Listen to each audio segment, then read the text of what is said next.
Am I old? Does that make me old?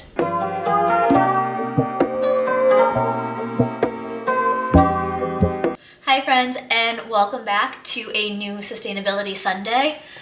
I would apologize for the mess in my kitchen, but this is my apartment. It's not a set. I live here. My kitchen's gonna be a mess. It is what it is. Sorry, not sorry.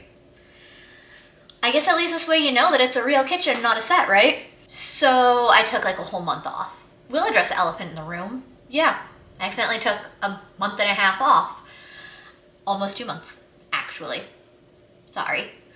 I was going to take a week off after I finished my filming every day, and then I got the flu. And it took me a while to get over the flu. And then I had some mental health stuff going on, which I'm in a much better place now. Your girl's back. And Sustainability Sundays are back. So I figured why not ease back into this with reminding y'all, you're already doing sustainable stuff. If you're watching this because you're trying to be more sustainable, you probably don't realize how much some of the small changes that you've already made and you're already doing impact sustainability. First thing is probably the most obvious. If you can see, I've worn this exact shirt in a Sustainability Sunday video before. If you rewear clothes and you're not I'm gonna wear it one time and then get rid of it, that's sustainable. I'm sorry, but that's the most basic part of sustainability, and you're succeeding at that. If when you are done with clothes, if it's no longer your style, if you're just over something, if you either resell it on Depop, Poshmark, one of those, or you donate it, that's sustainable because you are keeping that clothing out of a landfill. So that is sustainability. And on the same note, do you love going to thrift stores? Do you love shopping on Depop or Poshmark? That's sustainability. You're not buying new, you're keeping clothing out of landfills. You're being sustainable. The way that I furnished the majority of this apartment was via sustainability. And that, my friend, was via Buy Nothing groups on Facebook. Buy Nothing groups, the most amazing thing that have happened to the world. I know that like a lot of people are getting rid of Facebook now. Like, that's fine, you do you. I can never get rid of Facebook just for the Buy Nothing groups. Yesterday alone, I saw somebody post a KitchenAid stand mixer on the Buy Nothing group. It had like 500 comments of people that wanted it, but the things that you can get on there are insane. I made a post about like, hey, I'm moving, I need to furnish a new apartment. These are the things that I'm really looking for. I got the most beautiful coffee table. I love the coffee table. I got a couch. I got bar stools. I mean, I got my kitchen table secondhand, but that was from my dad. I got so much stuff just by posting on there. And if you keep checking on there too, I got my dishes from there. My literal plates and bowls I got from a Buy Nothing group because someone got a new set, so they were getting rid of their old set. It's amazing. People do also sell on Facebook Marketplace that is also more sustainable, and going to actual yard sales if they still have them around you, and going to flea markets. They all sort of tie in together. I'm not gonna lie, every time that I'm in LA, I always go to Melrose Trading Post, which is pretty much a giant flea market. I'm obsessed. In Massachusetts, I would say probably the best flea markets that I've been to are Brimfield, which if you know, you know, and Raynham are both really good flea markets. 10 out of 10 would recommend. I've gotten some really cute stuff, really cheap. You're able to haggle at flea markets. Not 100% as sustainable as Buy Nothing groups, but like it is what it is. It's significantly more sustainable than going to the store and buying new. You're gonna hate what I'm about to say. This is sustainable.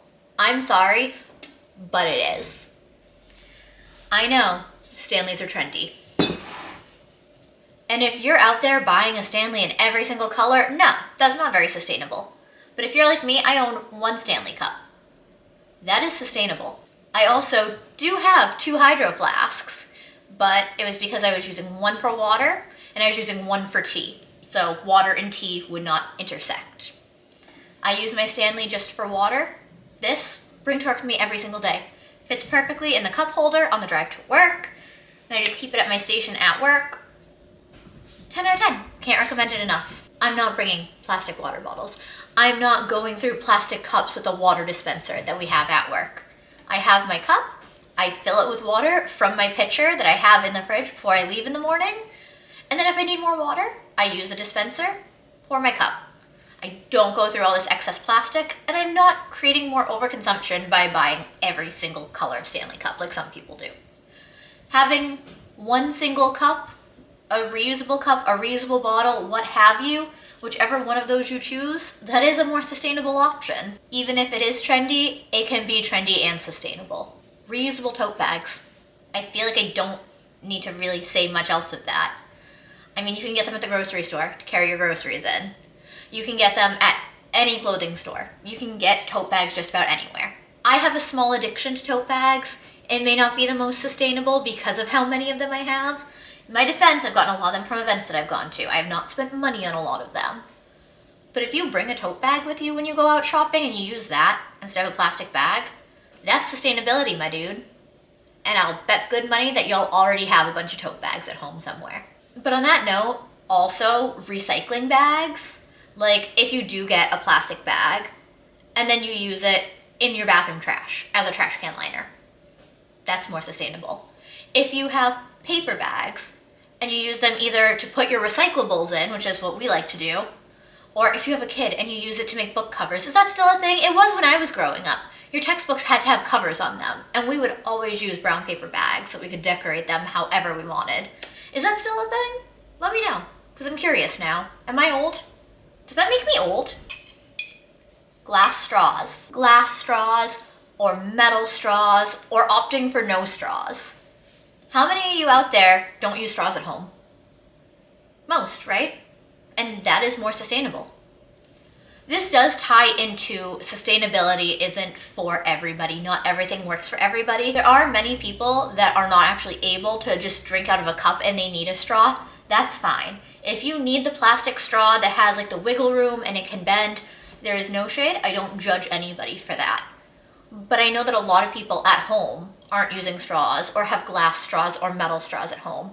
And if you're already doing that, that's a huge step towards sustainability. The most simple one is literally turning off the lights when you leave a room, turning off an appliance when you leave. For example, when I'm done with my air fryer, we don't leave it plugged in, we unplug it. Simple, right? But you're using so much less electricity that you're saving money and you're being sustainable. I know I'm late to the party, but tube girl and hot girl walks. I'm sorry, but if you're taking public transit to get somewhere and you decide to do the tube girl trend, or if you're taking your little hot girl walk to get coffee instead of driving to go get coffee, you're being more sustainable. You're putting less emissions out and you're being more sustainable. Now the rest of these. These are things that you're not even choosing to do. Society is forced upon us. And it's more sustainable.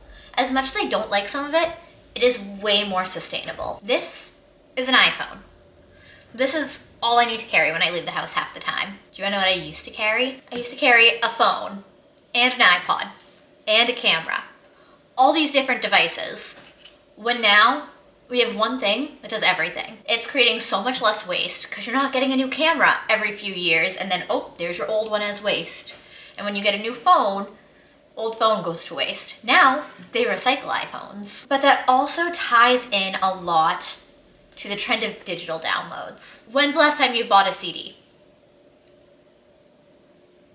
I can remember the last CD I bought. It's Taylor Swift's Folklore, because I found it autographed. But that's the last CD I bought. I buy records a lot, because I love the sound of vinyl. I'm one of those people, I apologize. But when's the last time you bought a CD? When's the last time you saw a car with a CD player in it? When's the last time you saw a CD player anywhere? No. Now you download your music, or you stream it. Everything's digital now. Same thing goes even for cameras.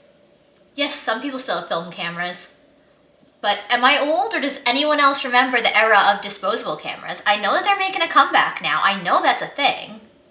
But growing up for me, disposable cameras, Polaroid cameras, the little Polaroid sticker cameras, which if you remember those, you're a real OG. Even down to video games. I used to go out and we would buy every single Sims expansion pack. And you get the big box with the one disc and you'd put it into the computer. You have to wait for it to load onto the computer. And you had so many discs, but once you got the most recent one, you didn't need the old discs anymore. They were already in the computer. Now you just open your computer, you load up Steam or Origin for whatever kind of game you want to play, and there it is. You don't need discs anymore.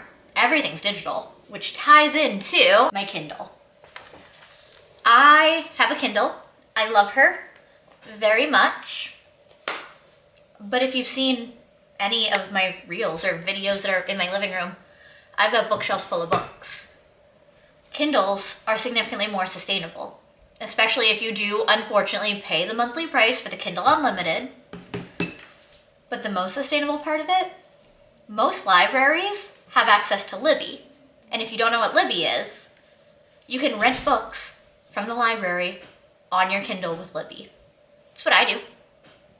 Literally, you can rent books for free from the library to your Kindle without needing to leave the house. I'm sorry, but that to me is significantly more sustainable. And I know people are going to be like, well, the books are already there. They already exist. Going to the library is still more sustainable than buying books. True. That's very true. Going to the library is far more sustainable than buying books. But if you're reading your books on your Kindle, if you're reading library books on your Kindle, you're not putting out more emissions by traveling anywhere. It's significantly more accessible, which is a huge thing. This is not a sponsorship for Kindle. I just love my Kindle. To me, that's accessible and sustainable, and it's an option that I'm not sure why more people aren't doing it, but I do know that a lot of people don't, I don't want to say don't value reading, but it's not their top priority. I guess these last two sort of go hand in hand, and these are the things that society has really forced upon us a lot, in my opinion at least. That is cashless payments / contactless payments and paperless bills. I would say society definitely forced us to go paperless a while ago. I know some people do still get bills in the mail and do still get statements, but as a general rule, I feel like at least the banks that I use sort of forced me to go paperless. I'm so down for it. I get a discount on my cell phone bill for being paperless. Like, are you kidding me? Of course I'm gonna go paperless if I'm getting like $10 off my cell phone bill a month. But society as a whole wants us to go paperless because it saves the companies money. Yes, but a happy little byproduct of that is that we're not killing as many trees to send out as many statements. So like, I bet that you're already going paperless, right? Right? Yeah, you're paperless for at least one thing? Good job. That was a sustainable choice. I do have physical cards for my credit and debit cards, but I almost never use them. I literally take my phone and I tap it to pay. And I know that that sounds dumb and that it's not more sustainable. You could say the same thing about using a card. Think about cash. My day job, I work at a financial institution. I handle cash every day. Cash gets disgusting. Cash rips easily. Cash gets stained. Cash is disgusting. And every time that you have to return a bill, a new bill has to come back, right? Right? That's going through a lot of cash. Is that really sustainable if we have to keep continuously printing new money? I don't think that's very sustainable. I know a lot of people are very pro-cash and anti-digital currencies. I personally would much rather just have my money in my bank account and just tap my phone.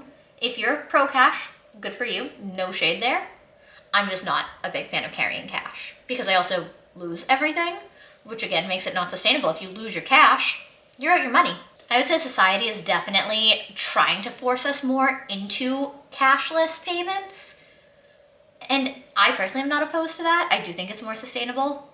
I know a lot of people are, but I can count on one hand the amount of people that I know that don't have debit cards. I know that some of these seem stupid and like, well, obviously that's more sustainable. This video is for the people that are just learning about sustainability, wanting to be sustainable. This is, I don't want to say giving them a pat on the back, but like, hey, you've made a decision to be more sustainable. That's great. You think you're not being sustainable? You already are because you're already doing these things. Does that make sense? If you're years deep into your sustainability journey, guaranteed that you're already doing these. But if you're just starting to learn about sustainability, you're doing a great job already. Caring about it is big enough. All right, y'all, thank you so much for watching. I'm sorry that I vanished, but like, I got the flu. And then my head wasn't okay. But you know what? My head's okay. I'm good. I'm good. I'm great. I had a nice little like 3-hour long FaceTime with my bestie. It's what I needed. So thank you for watching. I will be linking a playlist to all of my Sustainability Sundays down below if you like videos about sustainability. If you're not into sustainability, thanks for watching anyways. I also make other lifestyle related videos. Make sure to give this video a thumbs up, Comment down below what seemingly obvious sustainable thing you've been doing that I may not have mentioned.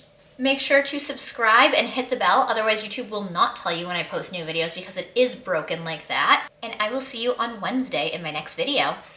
Bye. No, but I've been told the world outside is oh so cold. So cold.